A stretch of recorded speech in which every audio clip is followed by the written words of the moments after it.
Oh, you're here! I was just starting to wonder if I should send you clearer instructions. But then I thought, if I make my hints too obvious, it might get in the way of your travel plans. And then, just as I was pacing back and forth, agonizing over what I was going to do, you turned up here anyway. So, it looks like everything worked out fine.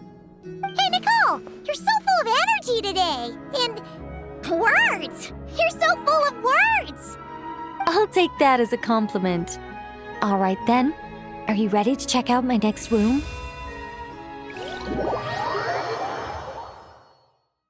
Is this Nicole's studio? Why is it just a bunch of empty frames on white walls? Let's take a look. What the? Paimon almost had a heart attack being sucked in by a painting like that. Wait a sec. This place looks familiar. Oh, it's the table where the mages hold their tea parties. It all started the first time Alice invited me for tea. On that day, I didn't attend in person, mostly because back then, I still hadn't decided whether I really wanted to join the Hexenzirkel or not. Alice was the only one there who knew my true identity. She warned me not to say a word or let anyone else discover who I was. I was only supposed to observe. And then what happened? Well, then I concluded that she was punishing me for my hesitation to join. Everyone was talking about such interesting things. How could I not chime in? And of course, when you're in the middle of a conversation and someone throws out a question you know the answer to, how are you supposed to keep your mouth shut? Which brings us to the bet between Barbeloth and Alice, Rhindaughter's forbidden creations, Ivanovna's political machinations. It was like a series of exquisitely acted plays, distilled within the confines of a teacup. Their words alone were enough to ignite my instinct to lay the truth bare before them. So, you piped up inside their heads? Of course not. Even though I felt like my head was going to explode, I still made sure to hold it all in. I'm a responsible angel, after all, and I'm well aware of the difference between what I want to say and what I'm allowed to say. So, I had a private little word with Alice inside her head, just me and her, and I agreed to join the Hexenzirkel, right there and then. She was quite happy about my decision, but as for the talking inside her head, well, she claims that over the next few days, she had such a headache that she had to visit a doctor in Liyue to get some relief. But she can hardly blame me for that.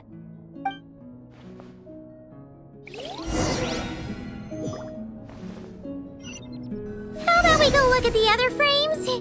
Paimon's starting to feel like she needs some relief, too. Is that an Irminsul tree? Oh, this painting here? You're clearly no strangers to the white trees. But did you know that the first angel's betrayal happened beneath one of their very boughs? Huh. Paimon's curious now. Well then, I guess it's finally time for me to tell you a tale of romance and horror. Let me just think how best to protect the identity of those involved. All right, got it. A long, long time ago, there was once a traveler who wandered among the stars. They were nothing like you, but that's not important right now. One day, he traveled to a silver tree to visit the princess of the morning star. Before long, he started asking her about her kingdom's most forbidden secrets. His words puzzled the princess. How could he possibly know of all these things forbidden by the gods? The young man revealed his origins and showed the princess things she had never seen before. A free will and love, both noble and spiritual. His words awakened her sense of self, hitherto shackled by the gods. Her heart soared, carrying her beyond limits she had never crossed before. The Princess of the Morning Star confided the kingdom's secrets to the youth, and between them, love grew and blossomed, along with a determination to defy the gods. This is just a cookie-cutter love story. You said to be horror. Don't worry, Paimon. The horror's about to begin. They yearned to help the people live lives of unfettered freedom, but the gods could not forgive their betrayal. They sent down thunder and fury, destroying the lovers' home. And when the Great War subsided, the power and the wisdom of the princess were lost, never to return. Even her closest friends were cursed. Yeah. That ending was pretty scary after all. But didn't you say you were going to tell us about the first angel? And you're not saying this story's actually true, are you? It sure is. And that's the scariest part.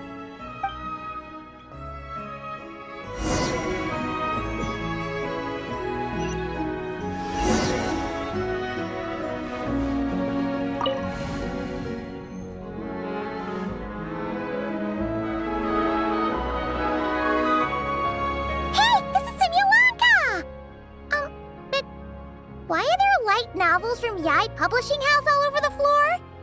Well, on the subject of my literary enlightenment, my greatest inspiration of all is none other than Lady Anya herself. She was the last to join the Hexenzirkel, and yet the first to leave. I loved all of her stories, whether it was just an idea or a fully fleshed out manuscript. Anya was always so skilled at making her readers gasp with joy. Hexenzirkel discussions rarely stray far from magic, and it's my belief that Anya possessed a unique magic of her own. She could weave love and compassion into words and stories that would touch the hearts of others. I asked her for tips on how to write compelling tales.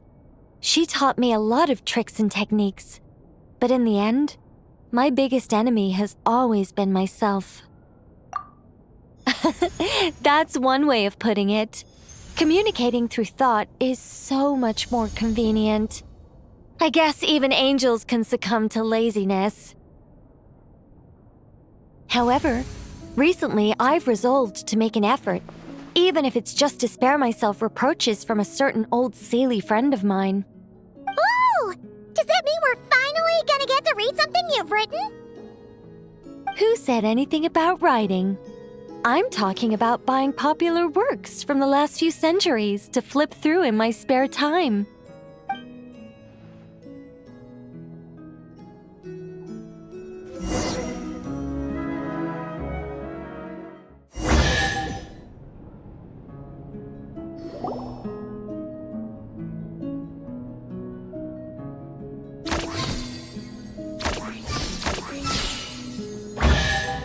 These paintings all remind me of places that hold great significance in my heart. And now, the studio has been fully restored. All right, go ahead and claim our reward. What? Don't look at me like that. Of course this reward is ours. You're not going to leave this chest unopened, are you? I can't let you leave if you do. Besides, after telling you so many stories, don't I deserve a reward of my own?